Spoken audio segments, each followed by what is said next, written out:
kanyang patuloy na pagbibigay para po sa gawain ng ating Panginoon. Genesis chapter 25. Amen. Para po sa salita ng Diyos. Genesis chapter 25.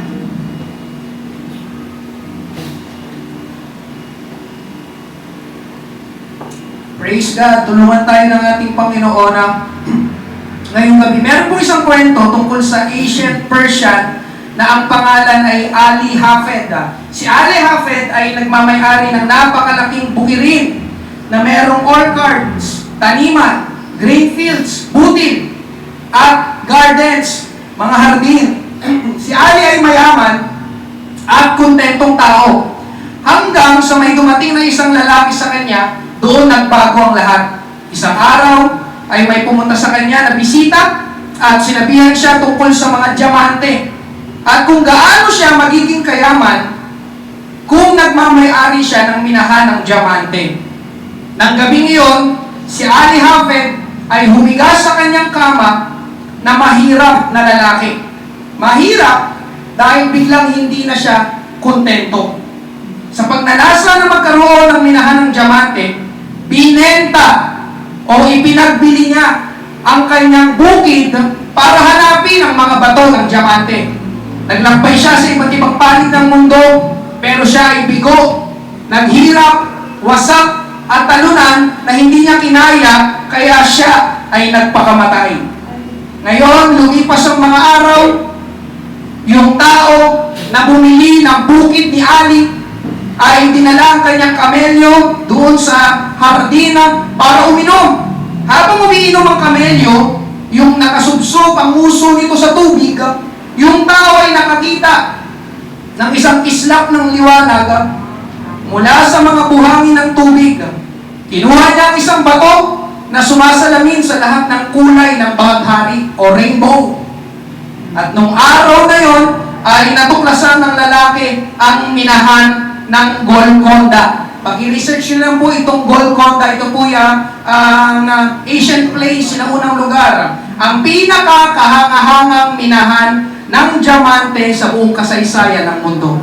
Ang Golconda, sabi ko nga kanina, ay isang sinaunang lugar sa bandang India na tanging kilala sa magagandang diamante. Kapag sinabi daw Golconda diamonds, yun daw ay diamonds of incomparable quality. Kapag sinabing Golconda diamonds, yung mga diamonds na galing doon ay diamante na walang kapantay ang kalidad.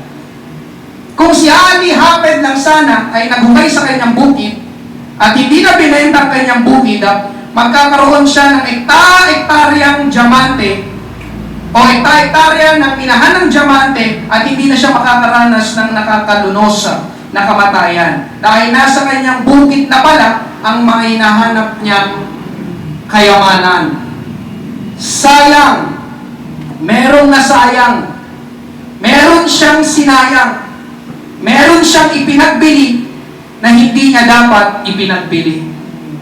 Ngayong gabi sa ating papasahing tagpo sa Bible ay merong lalaki na katulad ni Ali Hafed na meron din siyang ipinagbili at sinayang. Ang kanyang pangalan ay Esau o Iso, na kapatid ni Jacob, ni Jacob. Basahin po natin Genesis chapter 25 verses 29 hanggang 34. Isang araw, habang nagluluto si Jacob ng sabaw, dumating si Iso galing sa pangangaso na gutom na gutom. Sinabi niya kay Jacob, "Pakiusap, bigyan mo nga ako ng niluluto mong mapula-pulang sabaw dahil gutom na ako." Kaya tinatawag din si Iso na Edom. Ngunit sumagot si Jacob, "Bibigyan kita nito kung ibibigay mo sa akin ang karapatan mo bilang panganay." Sinabi ni Iso, "Sige, ano bang gagawin ko sa karapatan na yan kung mamamatay din lang ako sa gutom?" Sumagot si Jacob, "Kung ganoon, sumumpa ka muna sa akin." Kaya sumumpa si Iso na mapupunta kay Jacob ang karapatan niya bilang panganay. Binigyan agad siya ni Jacob ng tinapay at nilagang bitsuelas. Pagkatapos niyang kumain at uminom, umalis siya agad.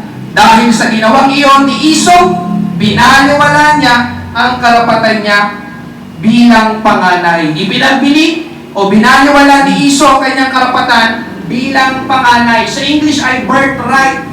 Ngayong gabi, mga kapatid, Huwag mong ipagbili, ibenta, baliwalain ang iyong pagkapanganay o karapatan bilang panganay.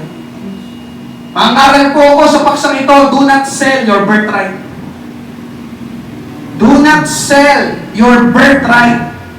Amen. Tayo po muna ay manalangin ngayong gabi. Panginoon, marami pong salamat, O Diyos, sa gabing ito, sa iyong gawain, sa bilang ng mga mananampalataya na dinako mo sa lugar na ito. Kanina pa lang, Panginoon, sa aming pananalangin ay kasama ka na namin, Panginoon. Samahan at pangunahan mo din ang pangaral ng iyong salita. Kung po'y walang magagawa, itago mo ako sa iyong likuran, Panginoon. Kailangan po namin ng malaya at makapangyarihang pagkilos ng banal na Espiritu ngayong gabi. Personal kang mangusap sa bawat isang, Panginoon, patungkol sa paksa na ito. Hallelujah! Mensahe ng pangangaral ng iyong salita sa kahalagahan, Panginoon, ng birthright, Panginoon Diyos, sa amin bilang mga mananampalataya. Maraming pong salamat. Ito po ang aming panalangin sa pangalan ni Jesus. Lahat ay magsabi na Amen. Palakpakan natin ang ating Panginoon. Praise God. Una po natin pag-usapan our birthright. Amen. Ang ating birthright. Sa kaugalian po ng mga Hudyo noon, meron silang tinatawag na birthright. Amen. Hindi ko po tinutukoy ngayon ay yung biological na pagiging panganay natin. Amen? Hallelujah. Ang birthright po, sa kaugalian ng mga Hudyo, ay para sa panganay na anak na lalaki. Ang birthright ay karapatan ng panganay na anak na lalaki. Ang birthright ay pagbibigay ng dobleng bahagi sa panganay na anak na lalaki. Halimbawa, pamamanahan ng tatay ang kanyang mga anak. Lahat ng anak ay makakatanggap ng mana. Pero, ang panganay na anak na lalaki ay tatanggap ng dobleng bahagi ng mana. Amen? Kung ang mga anak ay tatanggap ng 1 hektaryang lupa, ang panganay na anak ay tatanggap ng 2 hektaryang lupa. Ganun po ang birthright. At hindi lang tatanggap ng dobleng bahagi ng mana, kundi ang panganay na anak na lalaki ay magiging pinuno sa kanilang sambahayan pagdating ng araw. Lahat po ng kanyang mga kapatid ay magpapasakop sa panganay na kapatid. Tapos kapag may asawa na, yung panganay, halimbawa may asawa ng panganay at namatay yung panganay na kapatid, kapag wala pang asawa, yung sumunod na kapatid, wala siyang magagawa, kailangan niyang kunin ang asawa ng kanyang panganay na kapatid. Para maging asawa, nang sa ganon ay manatili ang pangalan at reputasyon ng kanyang panganay na kapatid. Ganon. Amen? Ang birthright. Ganon, pinapahalagahan noon. Amen? Ang karapatan bilang panganay. Tapos, kapag ang pamilya ay lahi ng mga hari, automatic, ang panganay na anak na lalaki ang susunod na mag-hari o susunod na uupo sa trono bilang hari kapalit ng kanyang tatay. Ganon ang birthright. Kaya sa madaling salita, mga kapatid, marahil nagtataka kayo ngayong gabi, ang birthright po ay advantage. Kapag ikaw ay panganay na anak na lalaki, lalo na sa panahon na ito, sa Bible times, napakapalad mo. Meron kang advantage, meron kang kalamangan. Amen? Nawala sa iyong mga kapatid. Amen? Merong benepisyo at espesyal na pabor ang panganay na anak, nawala ang mga kapatid niya. Kumbaga, para bang nakatataas at nakahihigit ang panganay na anak kaysa sa mga kapatid niya. Kaya kung titignan po natin mabuti, mga kapatid, amen, talagang pinagpala ang panganay na anak na lalaki, lalo na sa panahon nila. Kasi hindi na po ito yung applicable sa panahon natin ngayon. Amen? So parang masasabi mo na lang, noon, sana all firstborn son. Sana panganay na anak na lalaki na lang ako. Amen? Ngayon, mga kapatid, anong connection nito sa atin? Hindi naman lahat tayo dito panganay na anak. Sino po dito ang panganay na anak? O, ilan lang, tama? Karamihan pa ay mga ladies. Amen? Kaya anong pakinabang niyang pastor sa atin? Huwag po kayong mag-alala dahil meron pa rin po tayong birthright bilang mga mananampalataya. Ito po yung tinatawag na spiritual birthright. Ang ating birthright bilang mananampalataya ay walang iba kundi ang Panginoong Hesus. Dahil sa Panginoon at dahil sa ginawa ng Panginoon, nagkaroon tayo ng advantage o kalamangan sa iba. Ulitin ko ha, dahil sa Panginoon at dahil sa ginawa ng Panginoon, meron tayong advantage, kalamangan sa iba. Dahil nga sabi ko kanina, ang birthright ay advantage. Meron tayo na wala ang iba. Can you say amen? Amen. Amen. Mga kapatid, bakit hindi mo pa alam ha? Simula nang tanggapin mo si Jesus, meron ka na wala ang iba. Meron kang tinanggap na pwedeng hindi pa natatanggap ng ibang mga tao. That's what we call birthright. Advantage. Pastor, magbibigay ako. Amen. Isa-isayin natin. Bilisan lang natin. Amen. Ano yung mga birthright na yun? Advantage na ito. Mga kapatid, nang tanggapin mo si Jesus sa iyong buhay, naging anak ka ng Diyos. Amen. Hindi po lahat ay anak ng Diyos. No, hindi lahat. Hindi lahat anak ng Diyos. Ang sabi ng Bible, ang mga sumampalataya at tumanggap kay Jesus, sila lang ang binigyan ng karapatang maging mga anak ng Diyos. John 1:12.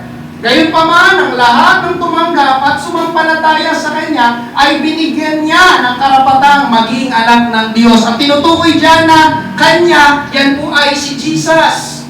Ang lahat ng sumampalataya at tumanggap kay Jesus, sila lang daw ang may karapatan na tawaging mga anak ng Diyos. Sila lang ang mga anak ng Diyos. Amen po ba? Kaya birthright, advantage. Amen. Sinong sumampalataya tumanggap sa Panginoong Hesus? Ikaw ay naging anak ng Diyos. At yan po ay kalamangan natin sa iba. Amen. Sila anak lang ng kapitan. Sila anak lang ng senador. Sila anak lang ng pangulo. Pero ikaw, anak ka ng Diyos. Anong mas mataas? Ang Diyos o pangulo? Di ba birthright yun? Advantage. Amen po ba? Ikalawa, mga kapatid, kaligtasan. Ang ating kaligtasan, birthright. Advantage. Hindi po lahat ng tao ligtas. Can you say amen? Kung lahat ng tao ligtas, magsiuwian na po tayo. Bakit pa tayo nag-church? Bakit pa tayo gumagastos ng mga ganito kung lahat naman pala ng tao ligtas? Amen po ba? Ngayong gabi, mga kapatid, itatak mo sa iyong puso't isipan, hindi lahat ng tao ligtas. Amen? Hallelujah! Yun lang ulit na mga sumampalataya tumanggap ng buong puso kay Jesucristo bilang Panginoon at tagapagligtas ang nakatanggap ng kaligtasan. Ephesians 2:8, sapagkat dahil sa biyaya ng Diyos ay naligtas kayo nang sumampalataya kayo kay Kristo. Konektado na naman kay Jesus. Kaloob ito ng Diyos at hindi galing sa inyo. Walang makapagliligtas ng kanyang sarili sa kanyang sariling pamamaraan. Amen. Para ang tao maligtas, kailangan niya ang Panginoong Hesus. Amen po ba? Amen. Yung ikatlo, kapatawaran ng ating mga kasalanan. Kung hindi mo pa alam, tayong lahat ay makasalanan. At mabigat, malaking usapin sa Diyos ang kasalanan. Walang kaligtasan kung hindi napatawad ang kasalanan. Kaya namatay ang Panginoon sa krus para tubusin tayo sa ating mga kasalanan. Yung pagtubos, yun ay pag-alis, paglilinis, pagpapatawad sa ating mga kasalanan, sapagkat walang kasalanan na makakapasok sa kaharian ng Diyos. Amen po ba? Colossians 1:14, at sa pamamagitan ng kanyang anak, tinubos niya tayo, na ang ibig sabihin ay pinatawad na ang ating mga kasalanan. Birthright, advantage din po ito. Pinatawad tayo sa ating mga kasalanan. Amen? Praise God. At dahil tayo ay anak ng Diyos, tayo ay ligtas, napatawad sa ating mga kasalanan, syempre, salamat sa Panginoon, ang ating magiging tahanan ay walang hanggan sa langit. Philippians 3:20, sapagkat ang ating pagkamamamayan ay nasa langit. Mula roon, hinihintay naman natin ang tagapagligtas, ang Panginoong Jesucristo. Kung nasaan ang Diyos, doon papunta ang kanyang mga anak. Kung saan nakatira ang Diyos, doon titira ang kanyang mga anak. Logic lang. Amen po ba? Amen? Alam ka naman ikaw magulang, di ba? Dito ka nakatira, anak mo, di ba? Kung saan ka nakatira, doon nakatira ang mga anak mo. Amen. Maliban na lang kung lumaki na sila at bumuo na sila ng sarili nilang pamilya. Amen po ba? Hallelujah. Ikalima, mga kapatid, na advantage. Makakalapit tayo sa Diyos sa panalangin. Amen? Oo, marami ang nananalangin, pero pakinggan mo ito. Amen? Naniniwala ako na mas pinapakinggan ng Diyos ang panalangin ng mga mananampalataya.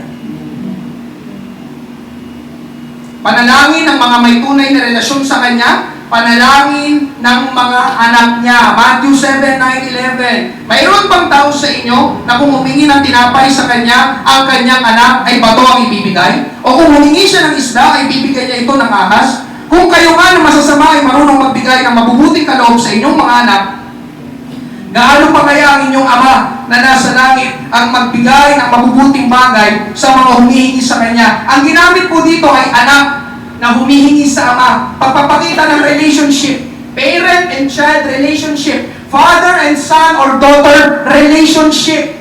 Amen? Pwede tayo makahingi sa Diyos sapagkat kanina sabi tayo mga anak ng Diyos, mga anak. Pwede humingi sa tatay. Amen po ba? Pwede tayong amen, parang tayo mga kapatid na mga magulang. Mas uunahin natin ang pangangailangan ng ating mga anak kaysa sa hindi natin anak. Tama po ba? Tama po ba? Mas uunahin mo ang pangangailangan ng iyong anak kaysa sa hindi mo anak. Tama po? Kasi anak natin sila. May relasyon sila sa atin at may relasyon tayo sa kanila. Ganito rin ang sinasabi sa mga talatang ito. Kung tayo ay anak ng Diyos, may relasyon tayo sa Diyos. Kaya mas pinapakinggan ng Diyos ang ating panalangin. Hindi ba't yun ay birthright? Advantage. Amen? Maraming nananalangin, pero mas pinapakinggan muna ng Diyos ang panalangin ng kanyang mga anak. Yung mga may relasyon talaga sa Kanya. Nandiyan pa mo ba kayo? Advantage, birthright. Amen. Ika-anim mga kapatid, naliwanagan o namulat sa katotohanan. Ito po yung pinangaral ko last Sunday. Yung ikaw ay naliwanagan, namulat sa katotohanan, advantage yan. Amen. Sabi ko, yung ikaw ay namulat, naliwanagan sa katotohanan ng salita ng Diyos, advantage yan. Meron kang nalalaman na hindi nalalaman ng iba. Meron kang nakikita na hindi nakikita ng iba. Bakit ang ngayon hindi nila makita-kita yung gano'n? Amen mo ba? Obvious naman, kita-kita. Mali yung ginagawa nila. Nandiyan pa ba kayo? Bakit hindi nila makita yun? Pero sa'yo, di ba ang linaw? Paglabag sa Diyos yan eh. Advantage? Advantage? Birthright? Di ba? Sa paningin mo, di ba? Nagmumukha silang mangmang. Amen po ba? Amen. Hallelujah. Kaya mga kapatid, yung alam mong totoo, kalamangan yan. Amen. Amen? Ba, last Sunday, hindi nyo na ako maluloko, hindi nyo ako madadaya, because I know the truth. And the truth shall make us free. Amen? Ikapito, mga kapatid, ipinangaral ko na rin ito, dominion. Ang kapamahalaan, dominion, advantage natin. Luke 10:17. Masayang bumalik ang 72 tagasunod ni Jesus. Sinabi nila sa kanya, Panginoon, kahit po masasamang espiritu ay sumusunod sa amin kapag inutusan namin sila sa pangalan nyo. Amen? Mga kapatid, biruin mo ang nagagawa ng dominion galing sa Panginoon. Masasamang espiritu, mauutusan mo sa pangalan ng Panginoong Jesus. Amen? Paminsan mga kapatid, sino sa inyo may alagang aso pusa? Di ba paminsan inutusan mo yung alaga mo aso pusa, hindi sumusunod sa iyo? Pero ito mga kapatid, masamang espiritu, uutusan mo. Kasi may dominion ka galing sa Panginoon. And that dominion is our birthright and advantage. Amen po ba? Hallelujah!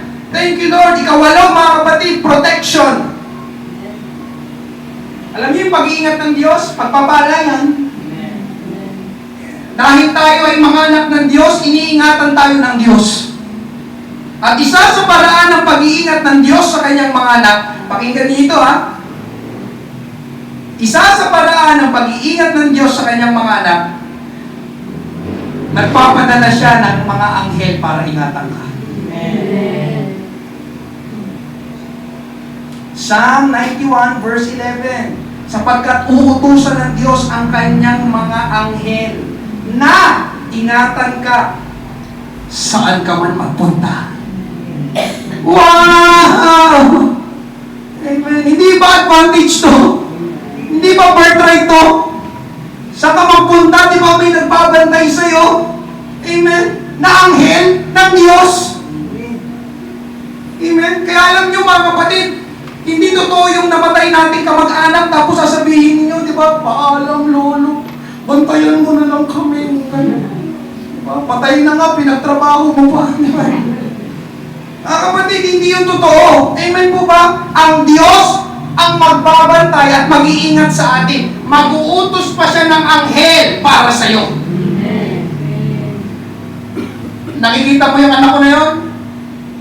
Ingatan mo. May pupuntahan. Tatawid. Ingatan mo siya sa mga dumadaang sasakyan. May mga ganitong pangyayari mga kapatid. Amen? Yung malapit na yung sakyan, parang biglang may humugot sa kanya na gumanon. May mga narinig na akong ganong kwento. Hindi niya napansin, may mabilis na sasakyan. Pero parang bigla siyang umusog pa ganon. Yung sakyan, hindi ko nakita yun ah. Kung nandun ako, nabangga na ako. Amen? Kaya lang yung mga kapatid, iniwala ko totoo yung, di ba, may tatang guardian angel. Tingin ko ito yun. Nag-uutos ang Diyos ng mga anghel para ingatan ang kanyang mga anak. Birthright, advantage. Ikasya mga kapatid, yung magandang plano ng Diyos sa buhay mo, birthright yan. Advantage.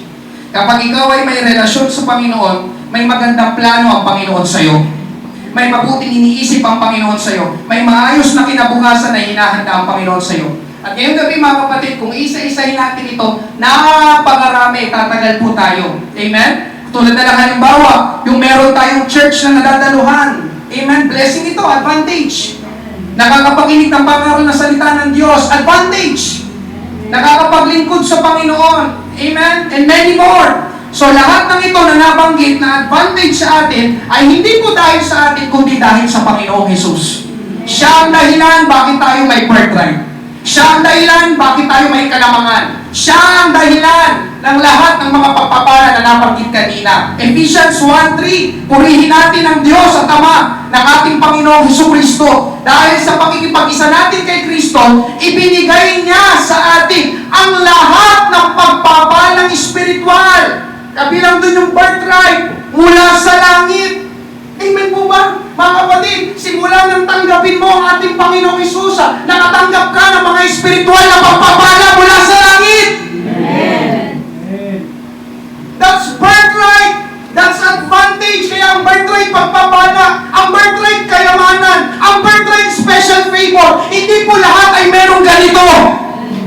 Kaya sabi ko nga po sa inyo kanina, talagang napakahalaga ng birthright. Hallelujah! Ganun po si Esau, mga kapatid. Siya ang panganay na anak ni Isaac. Amen? Lolo niya si Abraham. Nasa kanyang birthright, dobleng bahagi ng mana, dobleng bahagi ng pagpapala, ang magiging susunod na pinuno ng kanilang pamilya. Kaya lang ngayong gabi, mga kapatid, ang problema, binaliwala lahat yun ni Esau. Genesis 25:34, dahil sa ginawang iyon ni Esau, binaliwala niya ang karapatan niya bilang panganay. So, Esau despised his birthright. Bakit niya binaliwala? Siguro mga kapatid, isang dahilan, hindi niya naunawaan kung ano ang birthright. Ano ba ito? Para saan ba ito? Kaya ngayong gabi mga kapatid, pinapang-aral ko ito para maunawaan mo kung anong meron ka na tinanggap mo sa Panginoon. Amen? Na hindi po basta-basta ang maging anak ng Diyos. Na hindi po maliit na bagay ang kaligtasan. Na hindi po pipitsugin ang mapatawad tayo sa ating mga kasalanan. Na hindi po mumurahin ang langit. Buhay ng Diyos, amen, ang kanyang dugo na bayubay doon sa krus para lang tayo magmana ng buhay na walang hanggan. Na hindi po walang kwenta ang lumapit sa Diyos. Na hindi po karaniwan sa tao na mula at alam ang katotohanan. Na hindi po mahinang klase ang dominion na ibinigay sa atin ng Panginoon. Na hindi po mababang paraan ang pag-iingat ng Diyos sa atin. Amen? That's birthright advantage. Nais ko pong malaman ng bawat isa, amen, na lahat ng ginawa ng Panginoon, pabor, pakinabang, pagpapala sa lahat ng mga sumampalataya at tumanggap sa Kanya. Sinong sumampalataya at tumanggap sa Kanya? At itong mga nabanggit kanina na listahan, marami pa itong hindi kasali. Dahil sabi ko nga sa inyo, kung isa-isay natin lahat, maubos ang oras natin. Pero lahat ng iyon, simula nang tanggapin mo ang ating Panginoong Jesus, lahat ng iyon nasa iyo. Lahat ng iyon pwede mong maranasan. Kaya palagpalan natin ang ating Panginoon. Amen. Hallelujah. Praise God. Kaya kung babalikan natin si Iso, amen, siguro ang naglalaro sa isip nyo, ginawa yun ni Iso? Ano ba naman to si Iso? B.O.B.O. Sabi nga ng mga Pinoy, tinatanggihan ng grasya. Kaya sa madaling sabi mga kapatid, ang pagbaliwala sa birthright, sa advantage, sa pagpapala ng Diyos, ay isang kamangmangan na gawa. Pag binaliwala mo yung birthright, advantage, ang Panginoon, ang ginawa ng Panginoon, you are full. Isang kamangmangan. Kaya pangalawa, pag-usapan natin ngayong gabi, do not sell your birthright. Do not sell it. No matter what happens, do not sell your birthright. Bakit nga ba pinaliwala o ipinagbili ni Iso kanyang pagkapangalan? Bukod sa hindi niya naunawaan ang benepisyo, amen, na bigay ng karapatan bilang panganay, ang sagot, kung bakit niya pinaliwala o ipinagbili ang kanyang birthright ay dahil sa pressure. Pwede ko bang makita ang kamay kung sino sa inyo ang mananampalataya? Sige, gusto ko makita ang kamay. Ang mananampalataya, ang tumanggap kay Jesus. Amen? Yung sigurado. Gusto ko yung tuwid na tuwid, yung sigurado. Okay, salamat. Ibaba niyo na po. So, lahat ay nagsasabi na siya ay mananampalataya. Amen? Pakinggan mo ito, ikaw na nagsasabing mananampalataya. Nais kong sabihin sa'yo na makakaranas ka ng pressure sa iyong pananampalataya at pagsunod sa Panginoong Jesus. Amen? Ano ba yung pressure sa Tagalog? Panggigipit. Ganun ang kalagayan ni Iso. Sa oras na yon, siya ay under pressure. Genesis 25, 29, 32, isang araw, habang nagluluto si Jacob ng sabaw, dumating si Iso galing sa pangangaso, nagutom na gutom. Sinabi niya kay Jacob, pakiusap, bigyan mo nga ako ng niluluto mong mapulang-pulang sabaw, dahil gutom na ako. Kaya tinatawag din si Iso na Edom. Ngunit sumagot si Jacob, bibigyan kita nito kung ibibigay mo sa akin ang karapatan mo bilang panganay. Amen? Sinabi ni Iso, sige, ano bang gagawin ko sa karapatan na yan kung mamamatay din lang ako sa gutom? Si Iso ay gutom na gutom. Kailangan ng pagkain. Yung kanyang hininga ng pagkain ay ginigipit siya. Bago kita bigyan nito, ibigay mo muna sa akin yung karapatan mo bilang panganay. Bago kita bigyan nito. Amen? At dahil ginigipit siya, kailangan niyang magpasya. Alam niyo mga kapatid, amen, di ba? Hallelujah, lalo na kapag ikaw ay nasa pressure, under pressure, di ba? Isa sa mga pangunahing gagawin mo ay pagpapasya. Decision. Ang tanong, bibigay pa siya sa panggigipit o tatanggi siya sa panggigipit? Amen? Alam niyo mga kapatid, totoo din yun sa atin bilang mananampalataya. Merong tinatawag na family pressure. Nag-born again ka na pala? At nagsisimba ka na sa Christian church? Sinong may sabi sa'yo na pwede ka na magsimba doon? Kapag pumunta ka ulit doon, palalayasin na kita dito sa bahay. Meron po bang gano'n? Nangyayari po ba yung gano'n? Nangyayari po ba yung gano'n? Ang tanong, ipagbibili mo ba ang iyong birthright? Ipagbibili mo ba ang iyong birthright? Marriage pressure. Kapag nag-aaway na kayo ng asawa mong hindi mananampalataya, ganoon naman palagi, ang pangunahing nasisisi ay ang church. Amen. Ancient na yon, noon pa, ganun na. Ang lagi nasisitayan yung pagiging born again. Tama po ba? Sa mga may asawa dito. Naalala ko yung palaging kwento ni Pastor Boyet, paulit-ulit, nasa Mandaluyong pa kami, nung siya'y nagpapastor pa sa bandang Quezon Province, may isang nanay na dadalo sa church na nakaduster lang. Nakapambahay, parang ganito service, atin siya, nakaduster, nakapambahay. Tapos sasabihin niya sa mga kapatiran, pasensya na po kayo kung ganitong suit ko ngayon. Binasa na naman kasi ng mister ko, mga damit ko pang alis para hindi ako makapagsimba. Kaya nangyayari.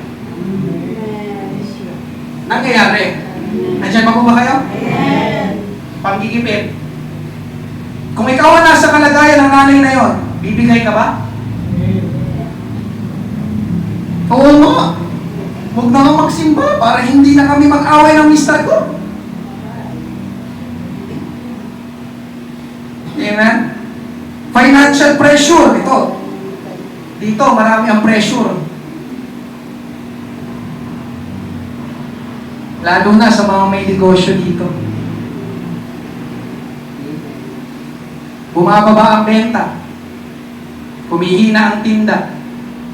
Parang wala nang kinikita. Amen. Tama ba? Ang pakiramdam na nagkikipit. Amen po ba? Amen. Ang tanong, ipagbibili mo ba yung birthright? Hindi muna ako dadalo ng linggo. Kasi kailangan ko magbukas ng tindahan. Magtitinda muna kami, kailangan makabawi kami sa benta. Ay, hindi muna ako mag-iikabok. Tsaka na pag tumaas na ulit ang benta. Church, nandiyan pa po ba kayo? Amen. I'm preaching this because you need to know this. Amen. Kailangan mo malaman ito. Malalagay kasi sa, tandaan mo ito, malalagay kasi sa sitwasyon na parang kang nagigipit. Ginigipit. Amen? Mental pressure. Ito naman yung mga naririnig mong tinig. Galing sa mga kakilala mo, kaklase, kaibigan, kamag-anak. Oh, akala ko mag-abroad ka. Bakit nandito ka pa rin? Wala kang mapapalahan dito sa Pilipinas. Huwag mong sayangin ang buhay mo sa pag-church dyan. Tingnan mo mga pinsan mo, nasa abroad na lahat. Ang laki ng sinasahod. Tama po ba? Yung mga narinig mo na yon ay nanatili at nagpaikot-ikot sa isipan mo na dumating sa punto na hindi ka na makatulog kakaisip kung anong gagawin. Mental pressure. Ang tanong, ipagbibili mo ba yung birthright? At syempre, hindi mawawala ang peer pressure. Saan nagsisimula ang unang hit-hit ng sigarilyo? Ang unang pag-inom ng unang baso ng beer. Ang unang panonood ng pornography. Ang unang paggamit ng pinagbabawal na droga. Nagsisimula sa panggigipit ng mga taong nakapaligid sa iyo na nagsasabing, okay lang yan, konti lang naman, hindi yan masama. Tama po ba? Ang tanong, ipagbibili mo ba ang iyong birthright? Amen?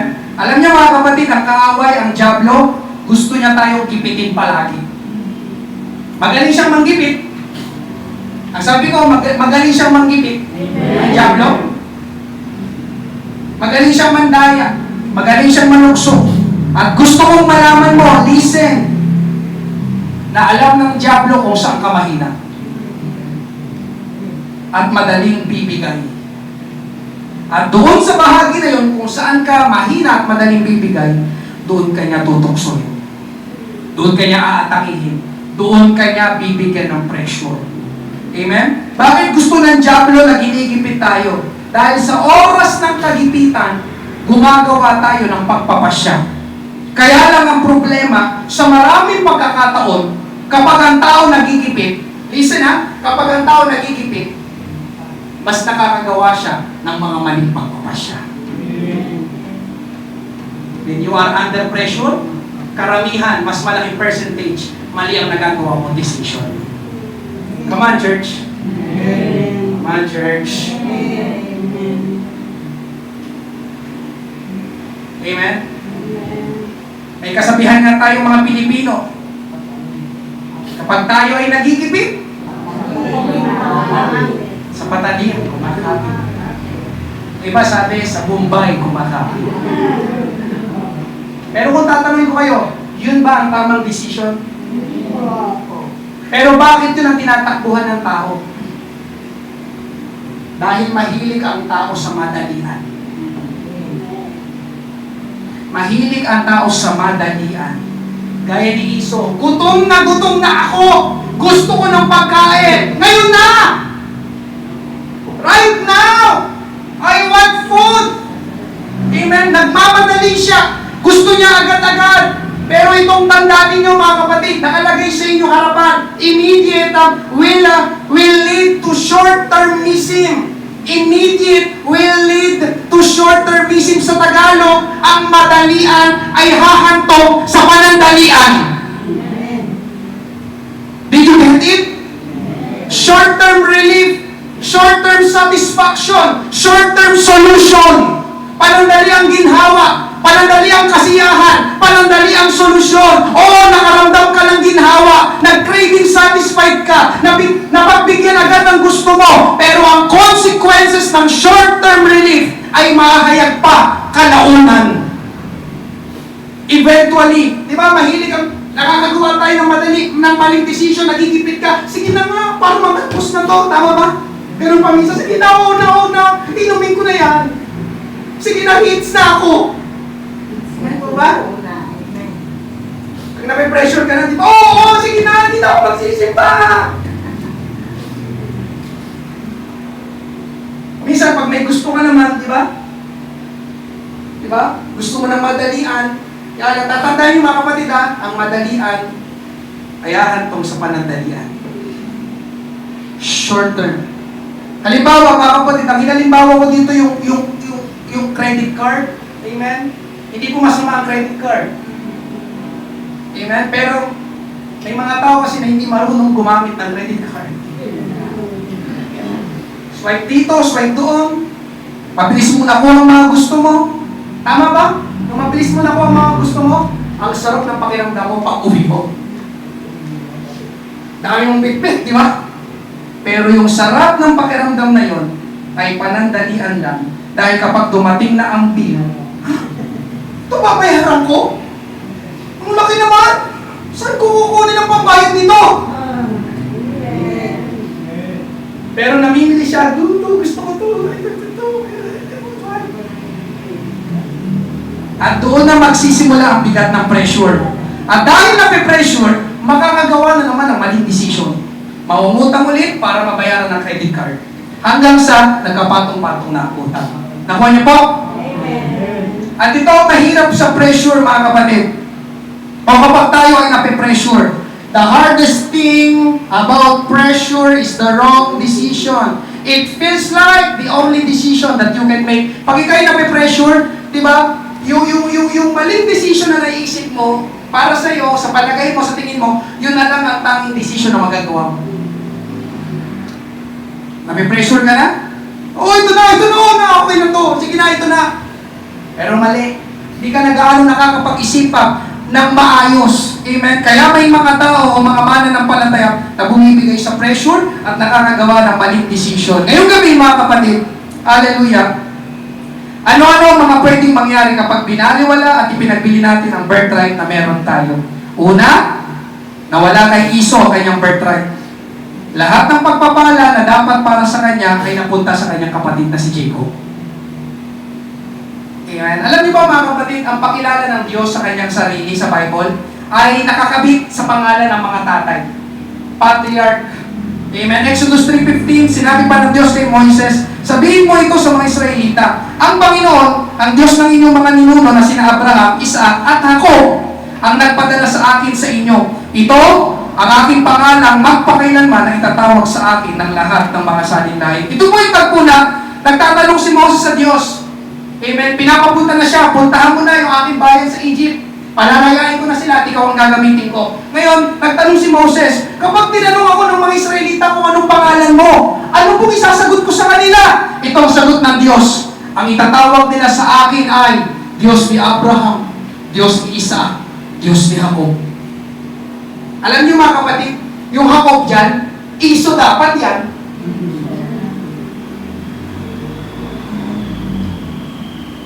Diyos ni Abraham, Diyos ni Isaac, Diyos ni Iso. Kasi di ba mga kapatid, siya ang panganay. Siya ang merong birthright. Siya ang merong double portion of blessing. Siya dapat ang magiging susunod na pinuno ng kanilang sambahayan. Direct lineage siya ni Abraham.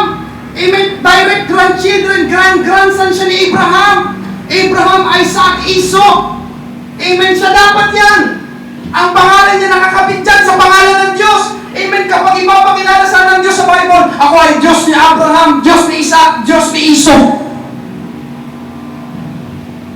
Pero dahil pinaliwala niya, mga kapatid, nawala sa kanya ang pagpapala ng birthright advantage na galing sa ating Panginoon. Hallelujah. At yun po ang gusto ng kaaway na mangyari sa atin, kaya kanya ginigibig. Kasi sa oras na magkamali ka ng desisyon, alam ng kaaway na pwede kang mawala sa church.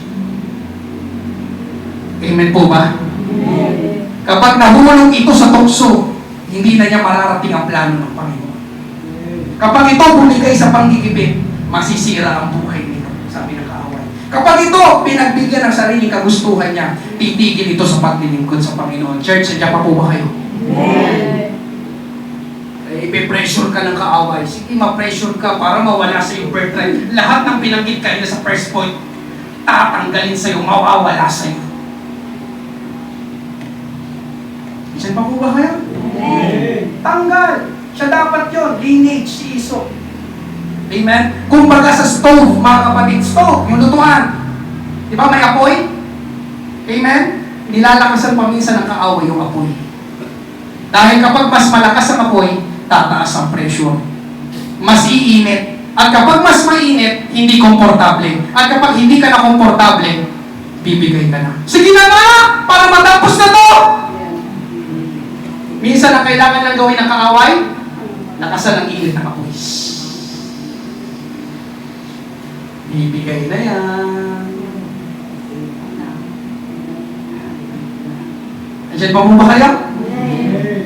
Pero ang hindi mo alam, sa iyong pagbigay sa pressure, nawala mo ang napakadakila, napakabuti, napakaraming pagpapala ng Panginoon sa atin.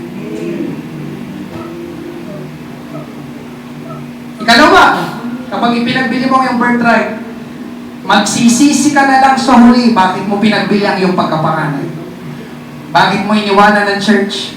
Bakit mo pinagpalit ang iyong pagiging born again Christian? Bakit mo tinalikuran ng Panginoon? Genesis 27:38, nagmakaawa pa si Iso sa kanyang ama. Ama, wala na po bang kahit isang basbas? Kahit isa na lang po. Basbasan niyo rin po ako. At patuloy ang kanyang paghamulmol. Na-imagine niyo ba si Iso sa tagpo na yan? Hindi lang siya umiiyak. Ang sabi ng Bible, siya'y humahagulgol. Sising-sisi siya. Sabi ko, sising-sisi siya. Amen. Hindi niya matanggap. Wala na sa akin. Yung karapatan bilang panganay. Ako dapat yun eh. Ako dapat yun eh. Ako dapat yung ginagamit ng Panginoon eh. Ako dapat yung pinagpapala ng Panginoon eh. Ako dapat yung may papargaling sa Panginoon eh. Ako dapat yung ligtas. Ako dapat yung umakay sa pamilya ko eh. Ayan pa mo ba kayo mga kapatid? Anong kasabihan natin? Nasa huli ang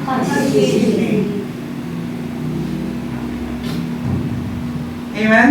Mga kapatid, yes. May mga bagay na pwedeng maibalik pa. Pero may mga bagay na hindi na pwedeng maibalik. Amen? Sa lahat ng mga single ladies dito, amen?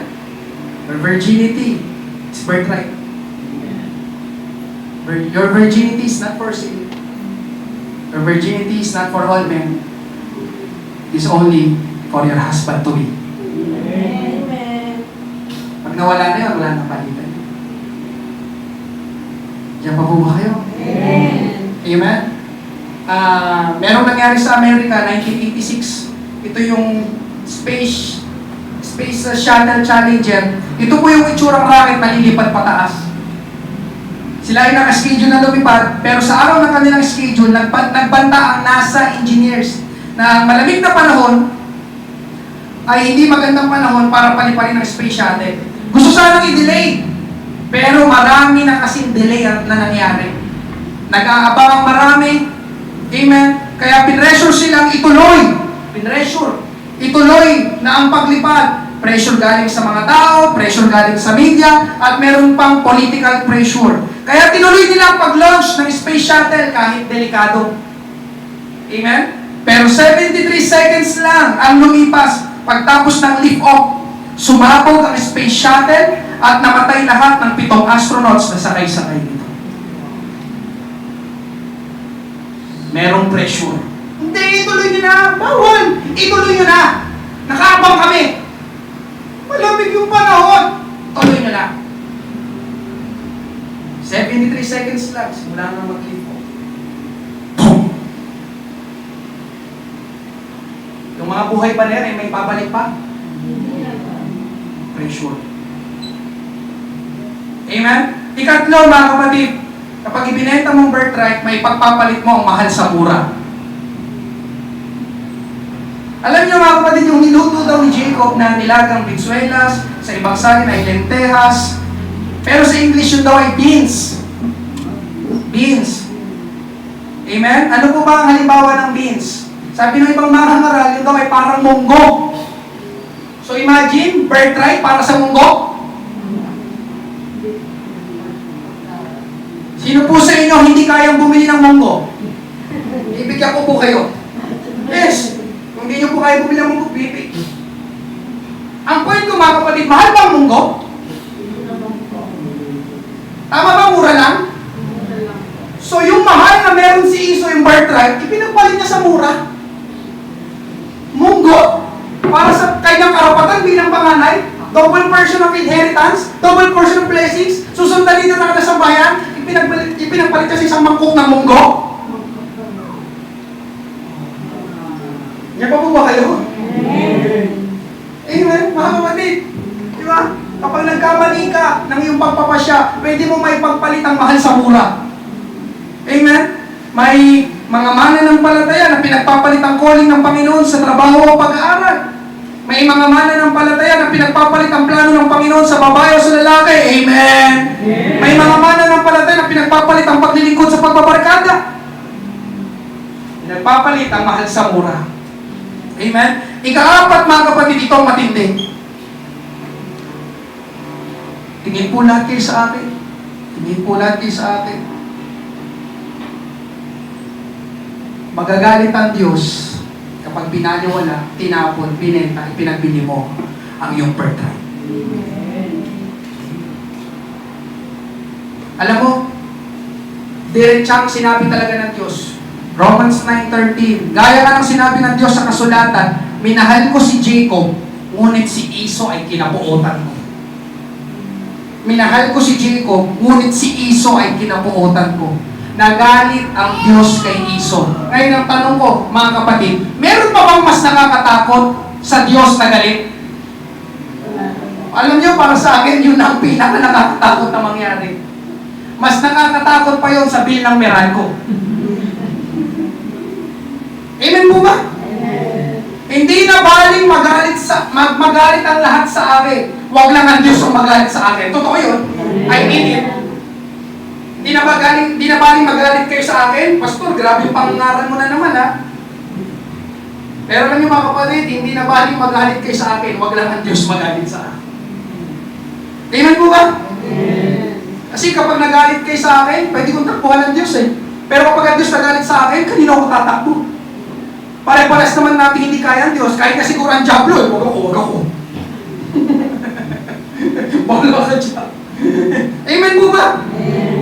Amen? Dahil ibig sabihin na galit ang Diyos, mga kapatid, parang ganito yan eh. Bahala ka sa buhay mo. Wala kang maaasahan sa akin. Yung pabor, tulong, pagpapala ng Diyos, hindi na natin mararanasan. Galit nga siya eh. Galit nga siya eh. Amen? Meron bang galit? Nagagalit ako. Halika dito! Ibigyan kita ng 1 milyon! Meron ganon? Meron ganon? Di ba kapag galit ka, di ba? Ayaw mong mapabuti, di ba? Galit ako. I-amen ko ba? Amen? Kaya mga kapatid, amen, nagalit ang Diyos kay Iso. Bakit kinapuotan ng Diyos si Iso? Dahil binaliwala, ipinagbili, pinagpalit ni Iso ang birthright. Ang birthright po mga kapatid ay galing sa Diyos. Kanina lahat ng binanggit sa first point, galing lahat yun sa Diyos. Kaligtasan, sonship, pagiging anak ng Diyos, amen, kapatawaran ng kasalanan. Wala tayong ano doon, yung para bang yung ano tawag doon, yung wala tayong bahagi doon. Hindi dahil sa atin, bakit tayo nagkagano'n? Amen po ba? Ulat sa katotohanan, hindi, lahat yun galing sa Diyos. Ang birthright po mga kapatid, yung mga bagay na nabanggit, mahalaga lahat yun sa Diyos. Tapos binaliwala ni Iso, pinagpalit ni Iso, ipinagbili ni Iso, abay, magagalit nga ang Diyos. Amen? Kunin ko cellphone nyo ngayon, ipalibag ko sa sahig, matutuwa kayo? Kunin ko cellphone mo, ipalibag ko sa sahig, matutuwa ka? Di ba magagalit ka? Kasi mahalaga sa iyo yung cellphone. Yung birthright, mga kapatid, yung mga ipinagkaloob sa atin ng Panginoon, mahalaga lahat sa Kanya yun. Kaya alam mo na, kapag tinapon, binaliwala, at ipinagpalit mo lahat ng yun. Naintindihan niyo po ba? Ngayong gabi, mga kapatid, asahan mo. Listen, mahalaga ito. Bago tayo pumunta sa third point, asahan mo.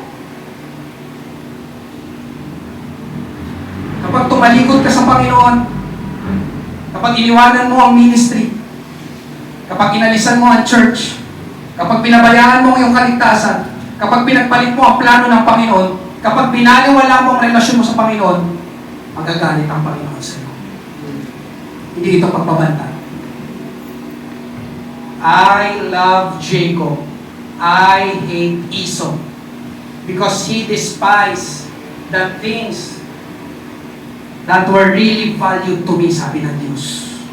Mahalaga sa akin yan, ipagpapalit mo, itatapon mo, babaliwalain mo.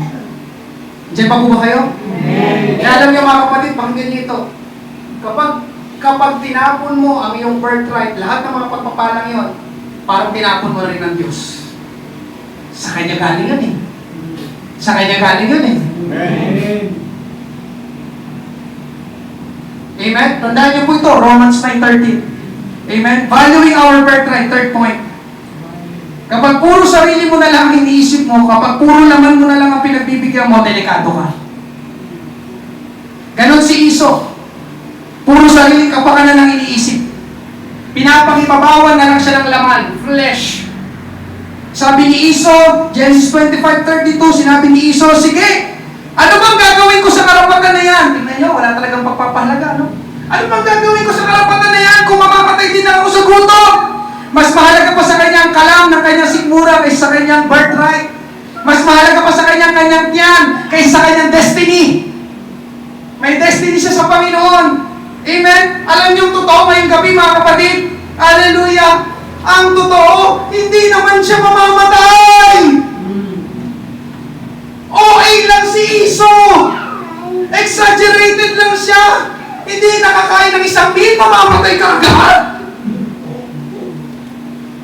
Andiyan pa po ba kayo? Amen. Yun kasi ang nagagawa ng pressure.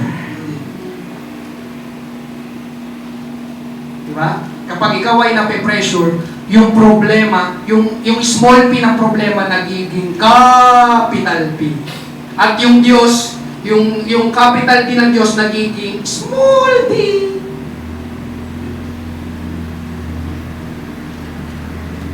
Amen? Amen. Kapag ikaw ay napipressure na, di ba mga kapatid, napipilitan kang gumawa ng madali ang pagpapasya. Kaya lang yung madali ang pagpapasya na yun, malimit ay maling pagpapasya. Amen? Dahil panandali ang ginhawa at solusyon lang ang maibibigay. Pero ang totoo mga kapatid, tingnan nyo mga kapatid, ganito lang yan eh. Pagtapos kumain ni Iso ng pagkain na ibinigay sa kanya ni Jacob, magugutom ulit siya, tama ba? Magugutom ulit siya, tama ba? Nung kinain pa niya, forever busog na siya. Grabe, ang sarap ng minuto niya ako. Sa susunod na taon na ulit ako kakain. Yan pa po ba kayo? Nagigets po ba yung kwento? Amen? So mga kapatid, magugutom ulit siya pag kinain niya yan. Sino sa inyo yung pagkakain mo, busog na natulog ka lang, pagkagising mo, gutom ka ulit? May ganun, tama. Ito naman, nagbubulhan na naman tayo, di ba? Amen? Tama po ba? Sabi ko na kaya kanina, natulog lang ako, pag-isip ko, gutom na naman ako. So mga kapatid, OA, si Iso. Ano gagawin ko sa karapatan na yan kung mamamatay lang din naman? Amen? Paano yung birthright? Magugutom lang din naman pala siya ulit. Doon papasok yung sayang, panghihinayang, pagsisisi. Kaya alam nyo mga kapatid, amen? Hindi ka mamamatay kapag hindi ka nakakain ng isang meal kapag may prayer and fasting.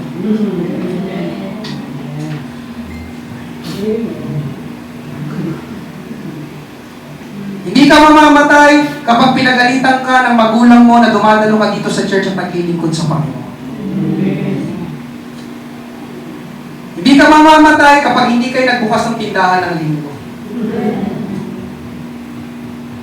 At hindi ka mamamatay kapag hindi kayo nagkatuluyan ng unbeliever mong boyfriend at girlfriend.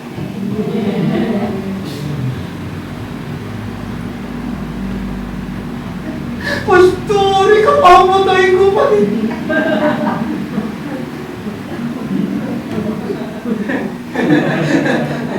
Hindi kami sabihin ako. Diyan pa po ba kayo? Okay lang, okay? Okay lang? Basta pinagaling naman. Tsaka yung ano, di ba yung pag napagalitan ni Paul, di na magsisi mo, pinagalitan mo. Okay. Dahil sa yung damdamin na yan, ipagpapalit mo lahat. Ngayong gabi, mga kapatid, para magawa natin pahalagaan ng ating pagiging mananampalataya at mapagtagumpayan natin ang mga pressure ng buhay, always make room for God. Always make room for God. Tatlong bagay na dapat natin gawin. Una, be guided by the Spirit, Holy Spirit. Galatians 5:16, kaya mamuhay kayo ng ayon sa Espiritu upang hindi ninyo mapagbigyan ng pagnanasa ng laman. Dapat palagi, walk by the Spirit, be guided by the Spirit. Amen po ba? Amen? Para hindi palagi mapagbigyan ng gusto ng laman. Amen? Ikalawa, treasure God's Word. Si Jesus ay tinukso at pinreasure din ng Diablo. Kung ikaw ang anak ng Diyos, ang mga batong ito itusan mo para maging tinapay. Alam niyo po ang kwento? Parang sabi ng Diablo, sige nga, kung ikaw ang anak ng Diyos, ito ang sagot ng Panginoon. Matthew 4 verse 4, kung sumagot sa Jesus, sinasabi sa kasulatan, hindi lamang sa tinapay nabubuhay ang tao, kundi sa bawat salitang nagmumula sa bibig ng Diyos. Kapag ikaw ay napipressure o pinipressure, mga kapatid, listen, kapag ikaw ay napipressure o pinipressure, mag-isip ng mabuti. Anong pakikinggan ko? Yung sinasabi nila o yung sinasabi ng salita ng Diyos? Kaya yung mga napapakinggan mong preaching, treasure it. Pahalagahan mo, gawin mong kayamanan ng iyong buhay. Amen po ba? Amen. Ikatlo, mga kapatid, ito napakaganda nito. Kayo mga magbigas?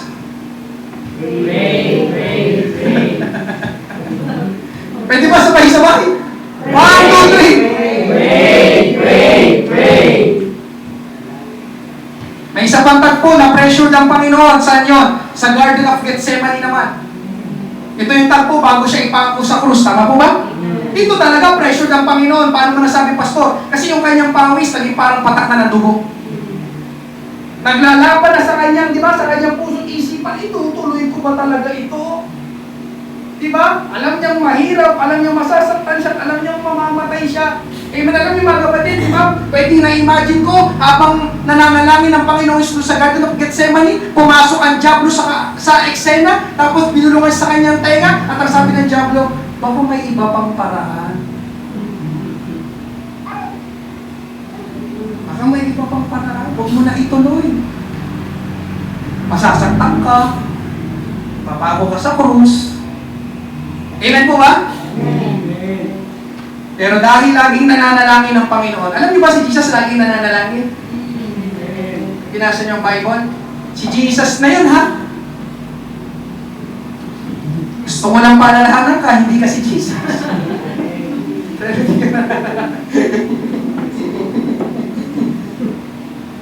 Kilala niya ang Diyos Ama. Alam niya ang kalooban ng Diyos. At alam niya na mabuti ang kalooban ng Diyos. Yun ang pinili niya. Luke 22:42, Ama, kung maaari, ilayo niyo sana sa akin ang mga paghihirap na darating, ngunit hindi ang kalooban ko masunod, kundi ang kalooban niyo. At dahil hindi bumigay ang Panginoong ang Panginoong Hesus sa pressure, ikaw at ako ngayon ay nakatanggap ng mga binanggit lahat kanina sa first point. Naligtas tayong lahat. Pwede ba natin palakpakan ulit ang Panginoon? Isa bumigay sa pressure. Lord, not my will, but yours be done. Kaya mga kapatid, kapag nagigipit, pray. Kayo nga, kapag nagigipit, Pray. sa panalangin ka, palalakasin ng Panginoon. Sa panalangin ka, liliwanagan ng Panginoon. Amen? Sa aking pagtatapos, mga kapatid, punta naman tayo kay Jacob. Amen? Bagamat mali ang paraan ni Jacob ng pagkuha sa birthright ni Esau, pero alam niyo mga kapatid, mas mali pa rin si Esau. Dahil kung talagang mahalaga kay Esau kanyang pagkapanganay, kahit anong pandaraya, panlilin lang ang gawin ni Jacob, hindi niya ipagbibili at ipagpapalitan kanyang birthright. Nag-gets niyo po yung point ko? Birthright ko? Para sa isang mangkok ng munggo? Hindi na, oy! Tama po ba? Gagawa na lang ako ng sarili kong pagkain. Mas masarap pa dyan. Ang aking birthright is not for sale. Ganon sana no? Pero hindi ganon. Amen? Pinagbili ni Esau kanyang birthright, pinakita lang niya na wala talaga siyang pakialam sa birthright. Amen? Tignan niyo sabi kanina, di ba? Ano bang gagawin ko sa karapatan na yan?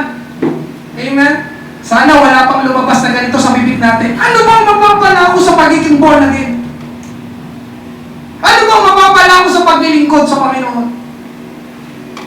Ano bang mapapala ko sa pagdalo sa church?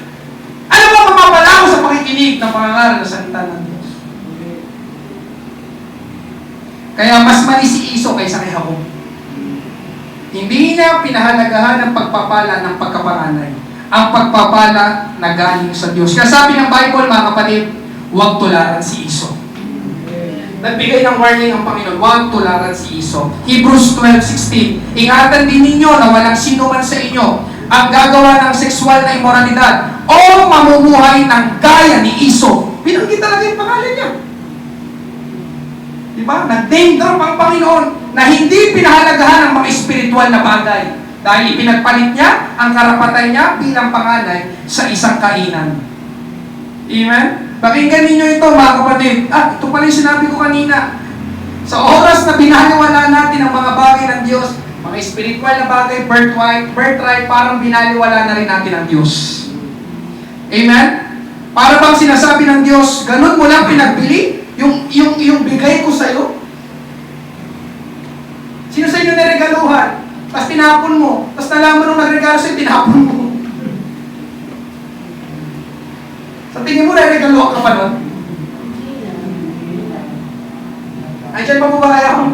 Nakikets nyo po yung point? Ganun mo lang ako kabilis, pinagpalit? Okay. Sabi ng Diyos, okay.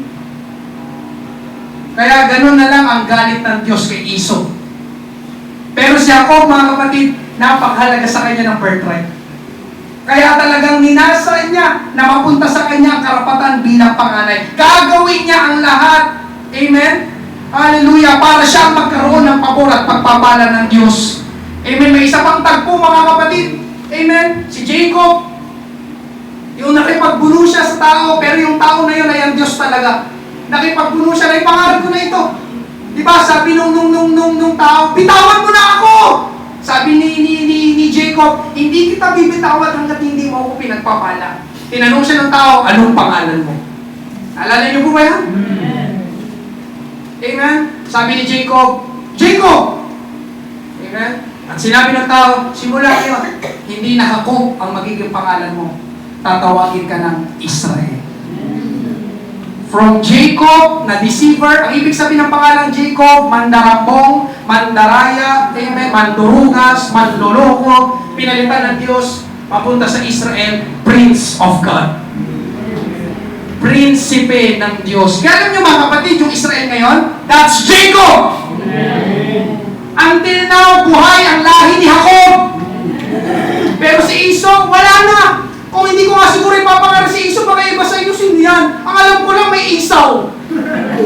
pero yung Esau, di ko namin, may kapatid pala si Jacob. Di ba tama? Baka ngayon mo lang narinig yung pangalang Esau, yung karakter na Esau sa Bible eh. Kung hindi ko pa siya ipapangaral yung kami, tignan nyo mga kapatid, di ba talagang nilubog siya, hindi na siya, pero si Jacob, di ba, paulit-ulit ang binabanggit na kay niyang pangalan, tinawag pa siya Diyos ni Abraham, Diyos ni Isaac, Diyos ni Jacob. At hanggang ngayon yung kanyang lahi nandyan na, alam nyo, yung lahi ni Esau, wala na, phase out na.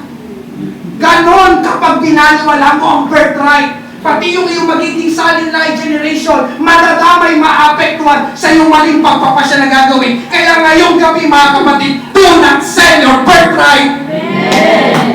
Mahalaga yan, yung kaligtasan, yung paglilingkod sa Panginoon, yung plano ng Panginoon sa iyo. Hallelujah. Kaya ganoon na lang mga kapatid kung bakit minahal ng Diyos si Jacob. Diba? Minahal ng Diyos. I love Jacob. Gusto niya yung birthright. Gusto niya yung mga pagpapala na galing sa akin. Yan yung mga taong pagpapalain ko. Hindi lang sa kanya, kundi sa mga susunod niya salin-lahi. Amen. Amen. Kaya pahalagahan mo yung birthright. Nakasalalay din dyan. Ang gagawin ng Diyos sa iyong mga susunod na anak at kaapu-apuhan. Esau, wala na. Wala na. Samantalang siya dapat yun, yung nasa posisyon ni Jacob. Ngayong gabi, mga kapatid, hallelujah, do not sell your birthright. No matter what happened, kahit under pressure ka, huwag kang bibigay sa tukso, pandaraya, kasinungalingan ng kaaway. Tandaan mo yung tatlo kanina. Be guided by the Spirit, treasure God's Word, pray, pray, pray. Magsiyoko tayo lahat ngayong gabi. Praise God. Thank you, Lord. Thank you, Lord. Thank you, Jesus. Lord, help us. Yung church na ito, Panginoon, advantage. Yung kaligtasan na tinanggap namin sa advantage. Aming paglilingkod, yung aming mga napapakinggan dito sa preaching, advantage sa amin, Panginoon. Lord, hallelujah, kung anong meron kami ngayon, Panginoon, na tinanggap namin sa iyo, advantage lahat ng ito. Tulungan mo kami, Panginoon. Hallelujah. Kami malihis ng direksyon. Huwag kaming gumaya kay Esau. Huwag kaming matulad kay Esau, Panginoon. Hallelujah. Meron po bang first time ngayong gabi? Pwede ba makasakali? Hindi mo pa tinatanggap ang Panginoong Jesus. Tanggapin mo siya ngayong gabi. Tulungan ka namin. Sasamahan sa panalangin. Meron po ba? Mahal ka ng ating Panginoon. Hallelujah.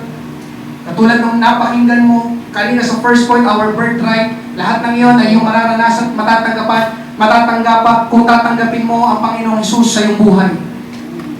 Praise God. Hallelujah. Kung wala po, lahat pala yung magkakapatidan, amen, sa Panginoon, nanalangin tayo.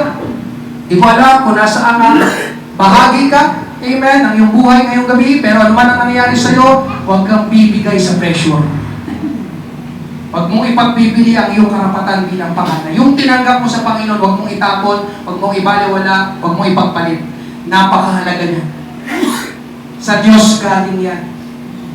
Amen? Meron ka na walang iba. Praise God. Binubuksan po natin ang ating altar. Habang tayo po yung umaawit sa ating Panginoon, puso ko iyong sinisiyasat. Praise God. Mag-altar call pa rin po tayo. Thank you, Lord. Salamat, Panginoon, sa pangangaral ng iyong salita. Ngayong gabi, napakabuti mo, Panginoong Jesus. Birthright. Hallelujah. Lord, salamat hanggang ngayon. Buhay ang Israel. Iniingatan mo ang lahi ni Jacob, Panginoon. Napakaraming umaatake sa bansang Israel, pero hindi sila matalo-talo sapagkat ang iyong pag-iingat, ang iyong proteksyon ay nasa kanila sapagkat pinahalagahan ni Jacob ang birthright. Hallelujah. Glorify your name. Hallelujah. You love Jacob and you hate Esau. Lord, help us. Maging kagaya kami ni Jacob na nagde-desire ng mga bagay mo, Panginoon. Mga espiritual na pagpapala galing sa iyo. Hindi ito maliit na bagay. Hindi ito buburahin, Panginoon Diyos. Lahat, Panginoon, ng mga espiritual na mga pagpapala, mga bagay na galing sa langit, Panginoon, ay napakahalaga. Ikaw lang ang makapagbibigay no ng kaligtasan. Ikaw lang ang makapagbibigay niyan, Panginoong Jesus. Kami ay magiging anak ng Diyos dahil sa iyo, Panginoong Jesus. Napatawad ang aming mga kasalanan dahil sa iyo, Panginoong Jesus. Hallelujah! Glory, glory, glorify your name.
Mga kapatid, ang mga ina-enjoy natin sa Panginoon, huwag mong ipagpapalit.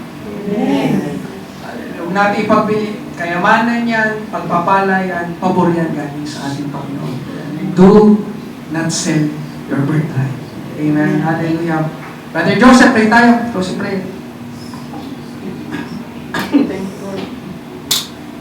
Praise God, hallelujah. Thank you, Jesus, hallelujah. God, Panginoon, aming namang madala ng mga Panginoon sa lahat. Maraming salamat po sa oras na ito, O God. Maraming salamat sa iyong salita. Maraming salamat, Panginoon, sa bawat mananampalataya na iyong ginako upang makapakinig ng iyong salita, Panginoon. Lord, maraming salamat sa pagpapaalala sa amin, Panginoon, sa bawat advantage, Panginoon, na iyong pinagkatiwala sa amin, sa bawat karapatan na iyong binigay sa amin bilang iyong mga anak, Panginoon, na huwag namin itong baliwalain, Panginoon, O God. Hallelujah. Lord, maraming salamat sa kalakasan na iyong pinagkaloob sa amin sa pagpapalakas muli ng aming mga pananampalataya, Panginoon. Lord, kaming lalabas na yung pinagpala, Panginoon, pinalakas, Panginoon, pinatawad, Panginoon, tinuwid sa aming mga kasalanan, Panginoon. Lord, maraming salamat po. Ibalik mo po kami muli, Panginoon, sa susunod na gawain. Ingatan mo ang bawat isa sa aming pansamantalang pag-iwa. Iwala ito po ang aming panalangin sa pangalan ni Jesus natin nagsabi namin. Amen! Praise God! Maraming salamat po sa bawat isa. Pagpalain tayo ng ating Panginoon.